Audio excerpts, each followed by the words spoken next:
Hi folks, welcome back to the Motorcycle Enquiries, and we're going to have a think about the 20th century perspectives on religious language today.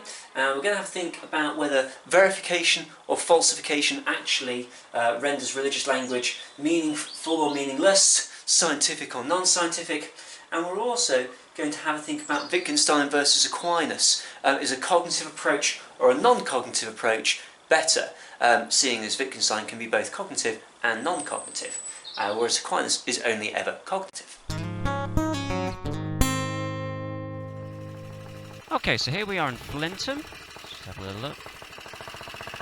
Okay, and we're going to go and have a look at the church here in Flintham, and then we'll talk about 20th century perspectives, which is really about focus on whether religious language is in fact meaningful.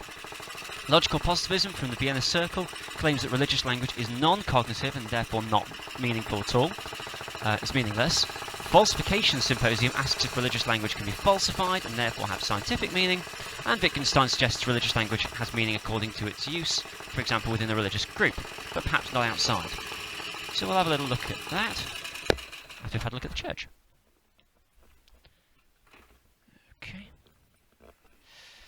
So yeah, this is St Augustine's Church in Flintham. It's a Norman tower in the middle with a medieval church around the outside.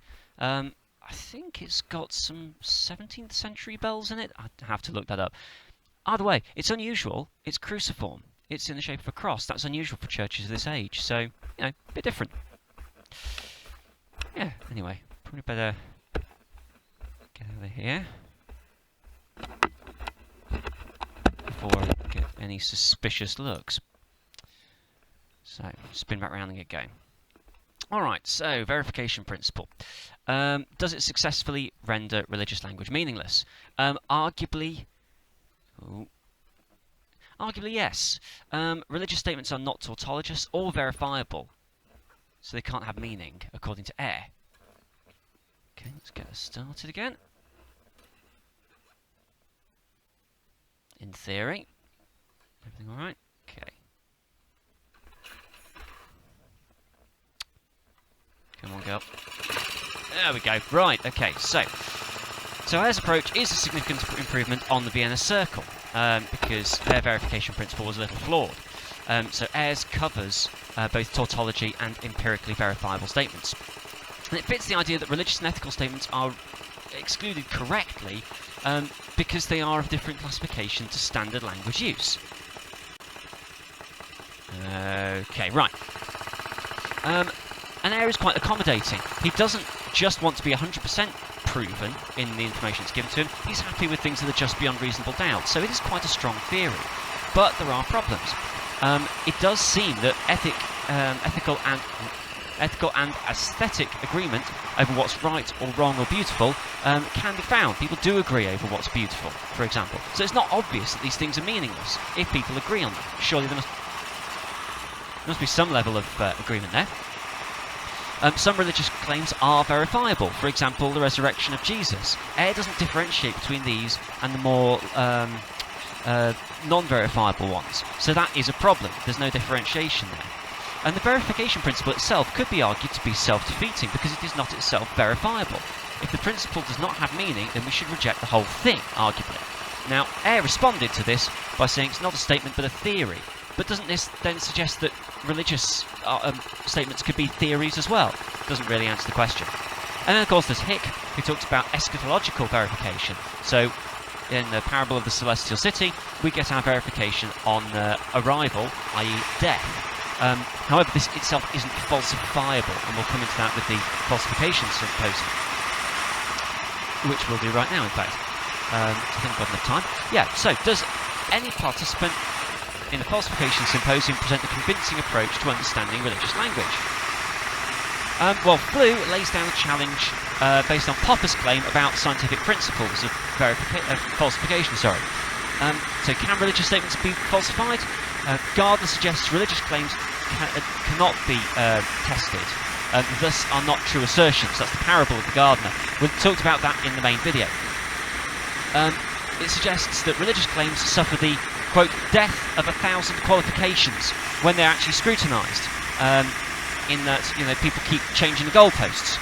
And this is true, but it arguably just simply reflects how religious believers behave, rather than the arguments that they're giving themselves. Get into gear. There we go. So yeah, it's their behaviour, it's not their arguments that are the problem. Claims therefore don't assert anything at all, as God cannot be disproven, but you could argue that this is an appropriate response to religious language. Just look at that view, by the way. Gorgeous. So, that's Flu's challenge that religious language is non-scientific and therefore lacks meaning. Well, that's what he implies, anyway. Hare responds by saying scientific language cannot be applied to religious statements. Religious statements are a blick and therefore cannot be empirically tested. Check the main video for what a blick is. It's true that religious statements have got meaning for an individual, but aren't scientific. That is true. However, this is not a problem if we don't need religious statements to be scientific in the first place. However, many believers do claim universal truths, not subjective ones. So Hare's response only covers people who are willing to say, yes, this is my subjective truth. Truth claims can't be included, so a lot of religious language falls down, because a lot of religious language is based on claims to truth. Which leaves us with Mitchell, after this T-junction. Oh, hello. Building a wall. Jolly good. Alright, so Mitchell suggests that religious belief is not a blick. Believers recognise the problems in believing, but they have got faith, and that's why they believe. So they're fully accepting that they may be wrong. And this recognises the role of evidence, which Hare does not. Religious believers do pay attention to evidence, but they have a conviction of faith. So actually, it's not exclusive. You know, the statements themselves could be meaningful. You can, in the same way you can have a faith in a person, you can have faith in God, and that doesn't stop statements about that person being meaningful or meaningless. So Mitchell sees a genuine role for faith in religious assertions. Church is around here somewhere. Anyway, however, faith itself is illogical and can't be falsified, and there's the church. Excellent. Okay, so this is Sibthorpe Church, St Peter's. It's got a 12th or 13th century tower, and the rest of the church is 18th century. It's a nice little church. And if we go just a little further down as well, you'll be able to see the medieval dovecote.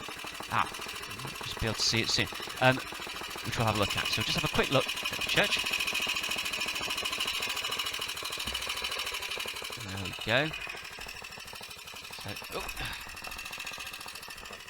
So yeah, there's a dovecote down there.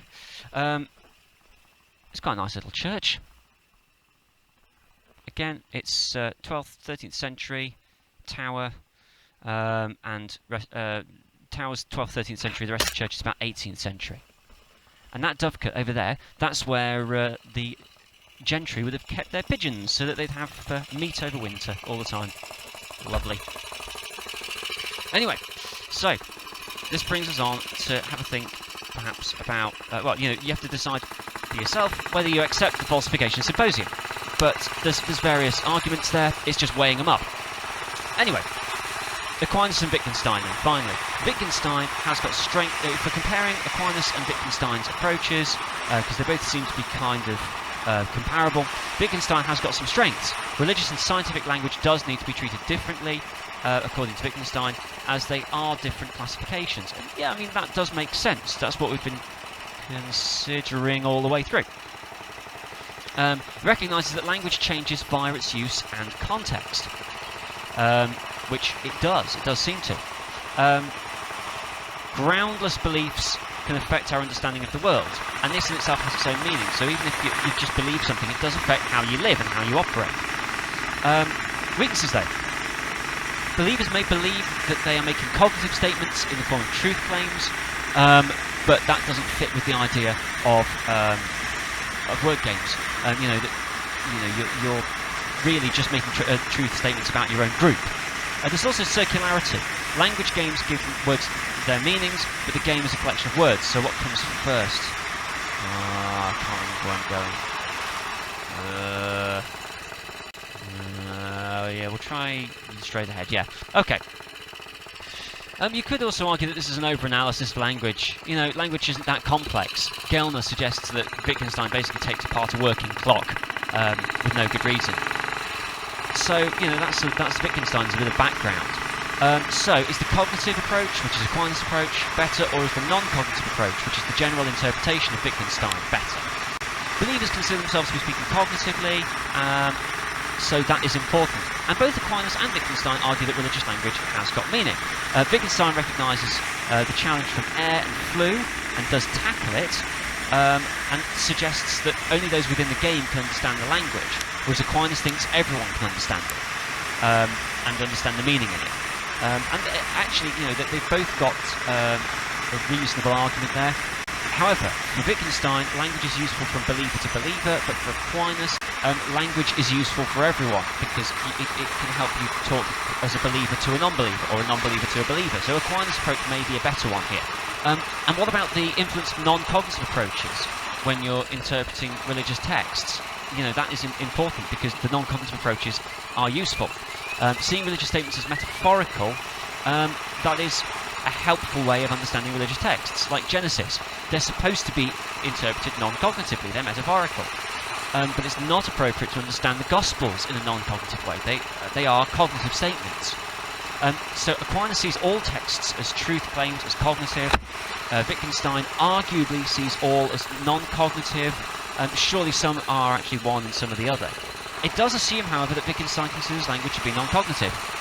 If true or false, though, have got the same meaning in every game, so every game, true and false mean the same thing, then some language can be cognitive, and this is kind of D.Z. Phillips' approach to it.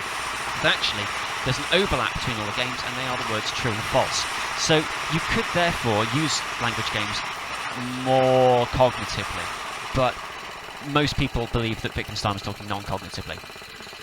But as religious language could have cognitive and non-cognitive aspects, then using this approach, D.Z. Phillips' approach, means that you can keep both cognitive and non-cognitive approaches within the same game, which would create a coherent theory of religious language, which would be really useful. So how far does Aquinas' analogical approach remain valuable, based on all this? Analogy is practical, still used within Christianity to gain insight into the nature of God, without anthropomorphizing, see there be a negative and be a positive and stuff. It depends how much of God can be known through nature. You know, whether you believe, like Barth does, that you can only know God through Scripture, or how much direct revelation is required, or whether it can be done through nature. However, to truly understand the nature of religious language and whether it is meaningful, Wittgenstein really can offer answers that Aquinas can't, about the idea of language games. So, all in all, Aquinas has got some use still, because he's got a cognitive approach. Wittgenstein helps to give us some ideas about the non-cognitive approach. Really, there's probably a middle way between the two. D.Z. Phillips is quite useful for that. It depends whether you're talking between believers or whether you're talking believer to non-believer.